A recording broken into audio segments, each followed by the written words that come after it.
There are voices in my head, and they just will not shut up. From a running monologue to a full-blown committee where too many voices are all trying to speak at once. These voices are in the beginning and the end, me talking to me. It's an amazing thing to start getting to know yourself by listening to what's going on inside. And the studies about the inner monologue or inner dialogue, they are so new. And it's really difficult, is what researchers are finding, because it's pretty subjective in terms of how you report this and how you do that. But we can say a few things about this internal happening in language. In childhood language skills, they start with an internal commentary. I remember my daughter coming home from a friend's house singing, "I lost my tooth, I don't have a tooth." And I said, "That's a beautiful tune." And she goes, "What tune?" See, her internal dialogue got out. She didn't even know it. But that's okay, because that's what sets up camp in us. And it happens around 2 or 3.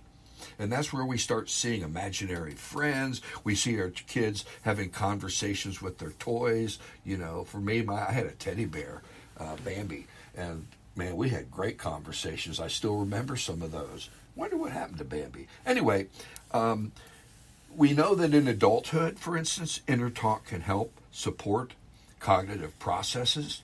It can help complete everyday tasks, and it can help us to hear how we work things out if we listen. However, I want us to be understanding that they're beginning to see a difference between inner thoughts and an inner hearing and inner voice, and both can be present. As a matter of fact, they can support each other. It's really interesting. Again, the studies are so new, but we've also learned that with all these positive aspects of the inner talk, there's also some negative. And that really shows itself if you have a self-hate thing going, or some kind of obsessive penchant for self-criticism, which to me is a priori. It's been there since the beginning, that self-critical piece. And maybe that's part of the search that we've been talking about here at the deep end. But we know that, you know, and I don't want to get into the neurological too much, because I had to go deeper to understand some of it myself. But we know that language and the auditory and the visual aspects, the hearing and seeing aspects of the brain, they're very close together. And some actually access this inner conversation through visualization. And with the studies, is they're not very good. I mean, again, they're very young, but they've differentiated 3 types of inner conversation. And I'm reading here from Very Well Mind, and it's a pretty good site. They have their own podcast. There's a whole thing on mental health. It's a great site. But the first kind of inner conversation or inner talk is condensation, or how concise or verbose your inner dialogue is. In some instances, one's inner voice might be descriptive and talkative, with self-talk that includes whole sentences and paragraphs, while at other times it may just use a single word or a fragment of a sentence. And then there's the second type, which is called dialogality. I think I'm saying that right. And that's whether you're thinking in one or multiple voices. As I said, I have a whole committee in myself sometimes that will not shut up. And sometimes we hear ourselves in this dialogue. There's aspects, we tell ourselves things we need to remember or encourage ourselves before tackling a difficult task, or, saying, get out of the way. I know in sports that was my thing. In skiing, you really did not want any inner stuff happening. You just wanted your body to respond. But other times we might think, again, I'm going back to multiple voices. When we anticipate future conversations, I know when I was going into some committee meetings, I knew who the naysayers were, and I knew who the positive and support people were, and I ran those things over in my head. And this is part of, an internal debate we have. Some people have the devil on one shoulder and an angel on the other, and they have this conversation, and that's a part of this dialogality. And then the third one that I've identified is called intentionality, or whether or not you're deliberately using your inner dialogue. Now, there's sometimes where, again, we're rehearsing a presentation. Marianne just had a TED Talk. I bet she had that thing going in her head for quite a while. We'll talk about that. Our inner monologue may, even though it's going on, whether we're conscious of it or not, for many of us. And that's how it is for me. I'll be honest. I go, factoring. I'm always factoring. I go to Costco and there's an inner voice saying, okay, those are part of the oblivions. Oh, these are part of the distracted people. This is part of a family unit that is just trying to get through. And I start seeing these different energy units, and I'm talking about it in my head. And finally, I listen to myself and I go, I didn't know I was talking about that in my head. That's pretty good. And, I have a ton of WTFs. Let's face it, the three of us, the two of you, Bob Hayes coming from Florida and Marianne coming from Spokane Valley, and we're part of each other's inner dialogue a little bit. At least you guys are in mine. Something's always going on in my head. And so I just want us to talk about that. I want us to, I don't understand how people don't have that. I can see a little bit of the visualization, so maybe we can talk about that. And I guess I just want to say, Bob, I'll turn it over to you. This inner dialogue thing, I can't shut mine up. And I've learned to befriend it and say, this is me, and I can't shut my ass up, so welcome to me. Well, anticipating this topic this week was an interesting one for me. Let me preface by saying we're always talking about looking for the big truths and looking for guideposts and looking for things that are real. And after studying psychology and sociology for 50 years, one of the few things that I think is a truth that comes out of all of that is that everyone is different. Individual differences is the most powerful thing in psychology, and it's probably the thing that's ignored the most. Because talk about an inner dialogue, most of our inner dialogues are telling us that everybody thinks the way we do. And the truth of the matter is, nobody thinks the way we do. And like every characteristic, this whole topic of internal dialogue is going to be in one or more distributions, and each individual is going to fall somewhere on that distribution. Now I'll talk about my own subjectivity. I don't have a lot of inner dialogue. Most of the time when I'm not thinking about something specifically, I've got some kind of music going in my head. And a lot of it goes back to my childhood because I hear the theme songs from old Westerns, like Have Gun Will Travel, or Sugarfoot, or, you name it. And I can still sing those things to myself. And when I'm not thinking about something, it's not always those, but there'll be some kind of music going on. And I've labeled that as a type of meditative experience for myself. Because most of the time I don't want to have any words going on in my head unless I control them. Now I'm falling somewhere on a spectrum that's probably quite a ways away from yours, Red Hawk, because you sound like you cultivate your inner dialogue. Me, I resonate with what you're talking about in terms of rehearsal. I do that. But there's no voice, at least that I'm consciously aware of, that is saying, oh, you're going to fail at this, or you're going to succeed at this, oh, yeah. or whatever. See, my voices don't do that at all. My voices count stairs and stuff. Yeah. So when I have a voice, it's my own voice talking to myself rehearsing something that I'm going to have to deal Yeah. with, whether it's a meeting or something. So that The other time, intentionality, I'm saying to myself, Sugarfoot, yeah. da, da, da, you know. So And really for you, it's the intentionality piece. well, yeah, and that's really irrelevant to the whole discussion. The important point is that I'm different than you. Yeah. And I'm Well, sure yeah. Marianne falls somewhere on that spectrum too. Right. And Well, I think that's why it's so hard to do studies on something like this, because, and you said it, it's so subjective. yeah. But be that as it may, let's deal with wherever you want to take it. Well, and I want to keep to the inner, what's going on inside, not the differences, because I've already established, and you've iterated it in a few different ways, that we're different, and we fall on a spectrum. But this inner dialogue for many of us is an important part of our life.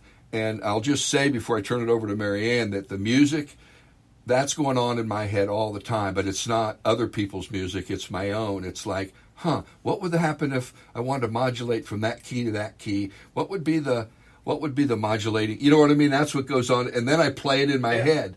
I can't do what Beethoven did, which, I mean, the guy was deaf when he wrote his best pieces. But that's a huge piece of my internal language, if you will. Marianne, given what we all said, I will throw it on your lap. Okay, so what was going on in my head during all of this? Honestly, I was trying to really listen. And I think that's where our inner dialogue, and we're trying to get to where, okay, let's listen to what other people say rather than trying to think of what we're going to say next. And that's part of that inner dialogue, right? And so I was trying to be very conscious about listening. And I think when I think about this whole idea of the inner dialogue, I mean, meditation is where we observe those thoughts, right? That's where we see them come in, and we want to train our thoughts. You mentioned in the opening that sometimes that inner dialogue can be really self-destructive, and especially if you're hypercritical of yourself. So how do you become aware that you're doing that and be able to change the dialogue, right? And so that presupposes that there's this other part of you that is controlling all of these voices. And I think that it's, and I was thinking of when we mentioned this last week. This week I started thinking about Walter Mitty.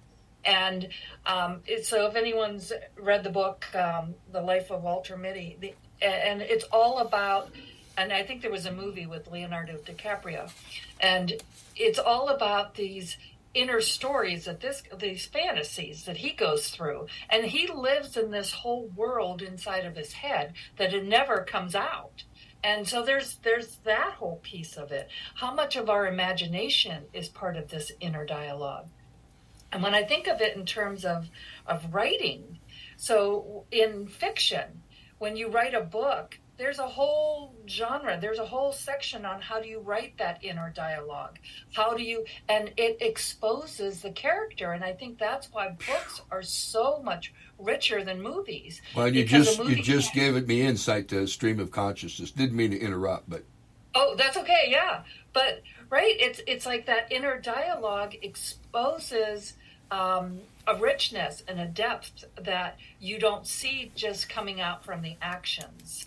And so I think this is a fascinating topic. And honestly, last week when you mentioned it, I was like, we'll see where this goes. But it's really interesting because, and Bob, I 100% agree. We are all different. And I mean, thank God. I would not want anybody else to be like me. However, sometimes I'll burst out laughing and Edie's goes, what? And I said, sometimes it's a joy to live in my head. Right? Yeah, and we have to be able to be okay with being by ourselves, too. And then if we have this whole entertainment piece in our head, but we don't want to be a Walter Mitty either. We don't want to live our whole existence inside of our heads. Amen. We do want to come out into the world and share some of that. Yeah. And you know, Marianne, you just put your finger on a piece of my nature. which is I never wanted to be someone who said stuff but never followed through, that had ideas. I mean, the voiceless choir came out of just that. I couldn't sit. I had to do something. It was so alive. It was killing me in my head. So I agree with that. And I want to talk about an aspect of it in my life, which is part of my internal dialogue. I talked about the WTFs. And that part of that internal dialogue is evocative. It's not just doing what is reality. It's trying to evoke a deeper voice. I think of the Moody Blues and some of the Beatles songs. And Bob, you were talking, different music in your head. The deeper music, those, to me, when I listen to it, I go, although there was a craft aspect to this, there was also an evoking of something, that something was being brought from the deep. And a lot of my internal dialogue is the visualization I have it is a fire in the woods and I'm dancing around it, going, WTF, give me the next piece. And I mean, this podcast comes out of that same intent.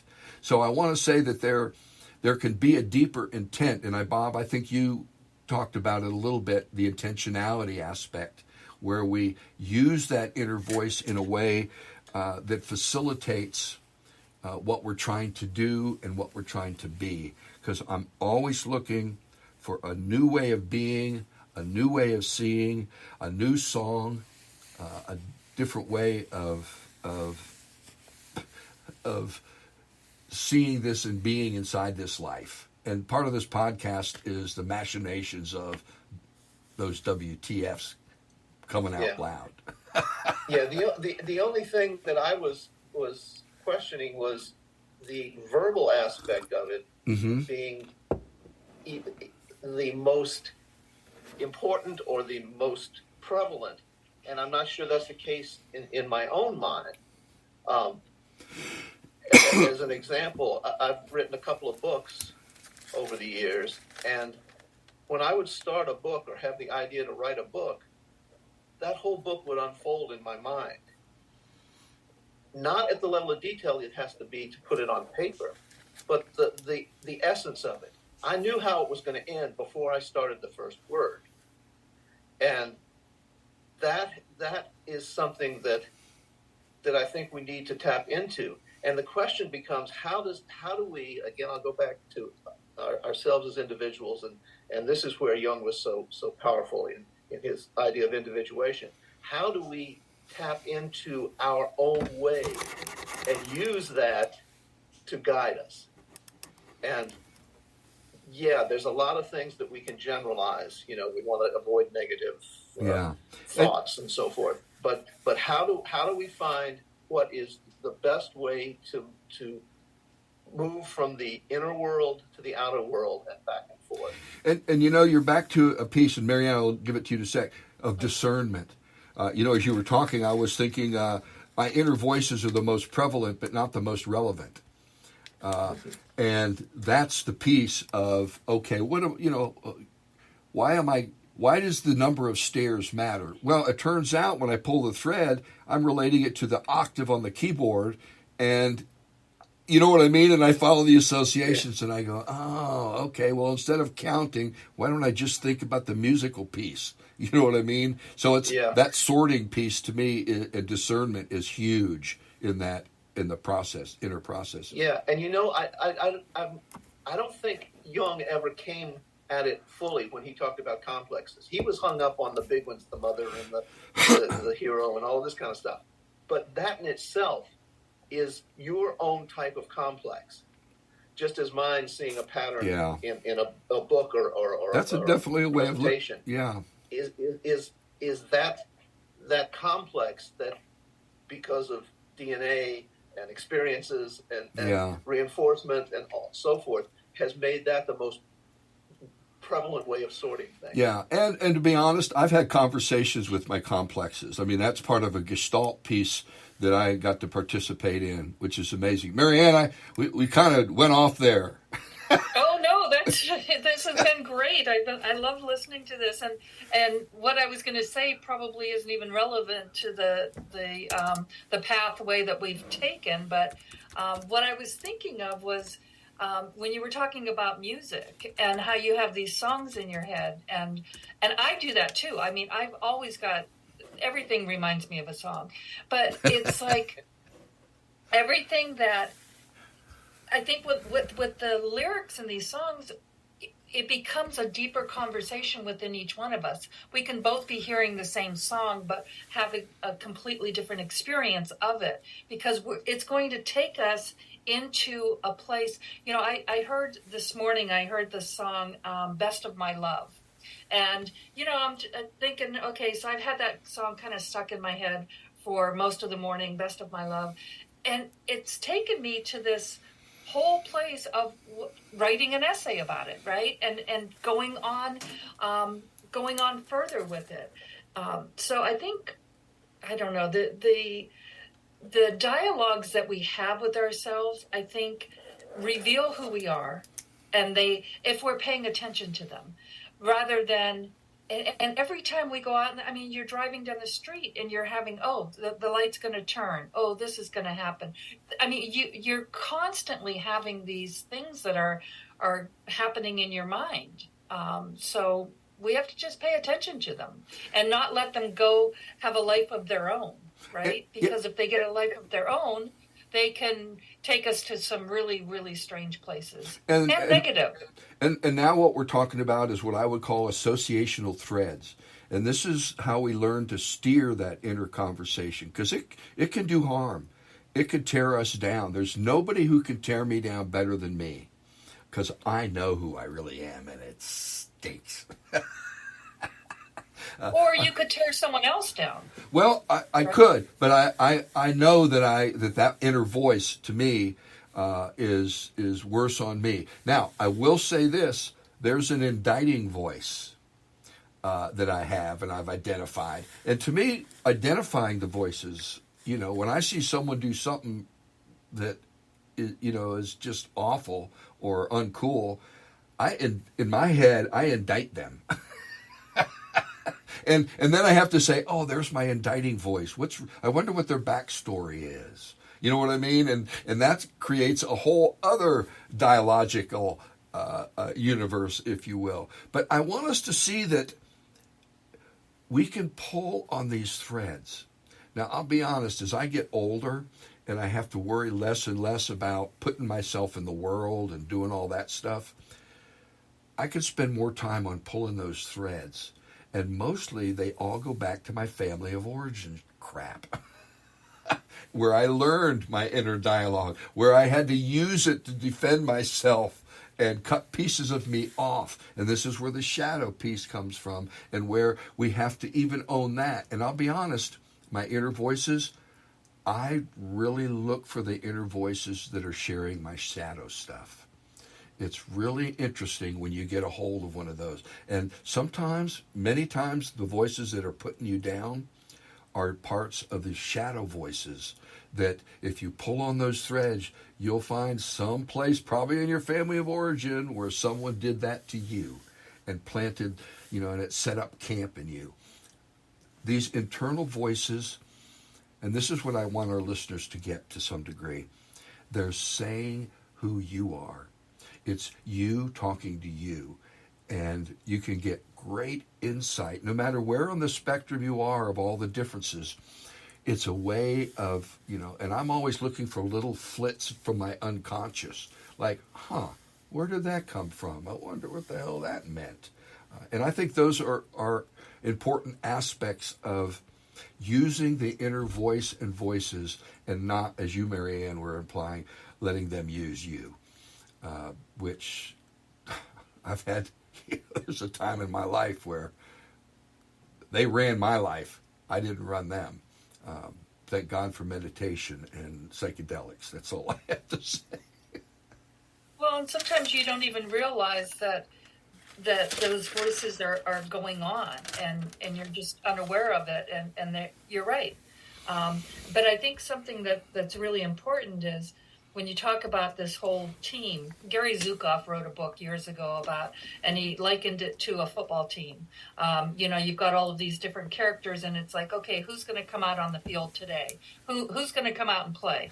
And it's like just to realize that those voices are not necessarily correct. They're not necessarily right, and you don't have to obey them religiously. And to be able to examine them and try them on and play them against different scenarios. And this is the part that was very helpful to me. None of those voices by themselves is the authoritative one. And I loved Jung's, for Freud, the ego was the executor. For Jung, the ego is the convener. It's about convening all these pieces together and learning to listen to them. If we can learn to listen to the full round of our voices, then none of them will need to raise their voice in order to be heard. And I think that that's very important to understand. There is no single voice that is, in my mind, that is God. There is no single voice that is the voice that pulls all the other voices together. That is a quiet, still place that has no language. What did Rumi say? Let us meet out there beyond right and wrong. There's a place inside of us that we can consolidate that reality. But it happens with the convening of all the aspects. And Bob, you talk complexes. That's a great way to think of what are we convening. We're convening all these aspects. And we're coming to the end. So Bob, wrap up, say what you're going to say, and use it as your final statement. I think that sometimes the words in those internal voices are not as important as where they're coming from. And that gets us back to the idea of complexes. We may be hearing something that's coming from a complex that's so deep in ourselves that it's shading everything about our consciousness in that aspect. So we get back to discernment again. That's one of Mary Ann's favorite words, and I love it because it always comes back down to let's discern what's really going on here. Let's not get hung up on any aspect of it except the fact that something is trying to come through and communicate with us. And let's try and get a hold on that. Amen. Mary Ann, final comments? Yeah, I think if we can cultivate what our intent is in the world, but I there's also this idea that let's think before we speak. And to think before you speak, you have to run that in your mind, right? Yes. And I think that's a good thing. And I don't know that I don't think we have to censor ourselves, but I think we do have to examine the intent of what it is we're going to say. And to me, that's an inner dialogue that you can have before you say something. Is it kind? Is it helpful? Is it, does it need to be said? Those kind of inner questions. Amen. So that's what I will end with. Well, wow. Amazing. This inner dialogue, it just won't shut up. Before we sign off today, the Deep End is very, very appreciative of our listeners. And I don't say enough about our listeners, but we've had over 5,000 downloads, over 20 countries, I think 19 or 20 states in this country. So I feel very good about at least we're just everyday people. We have no fame, we have no fortune. We're just everyday people thinking out loud and taking our experience and our studies because we've all studied our butts off. But all of this goes into something, a creative event. I talked a little bit about that today in a child with imaginary friends and the way we talk to our toys. The imagination. See, people say Jesus is going to save us, Buddha is going to save us. I think curiosity is going to save us. and the imagination, the biggest nation in the universe, the imagination. My friends, I'm not imagining this. May the oneness of being and love be all over you and within you.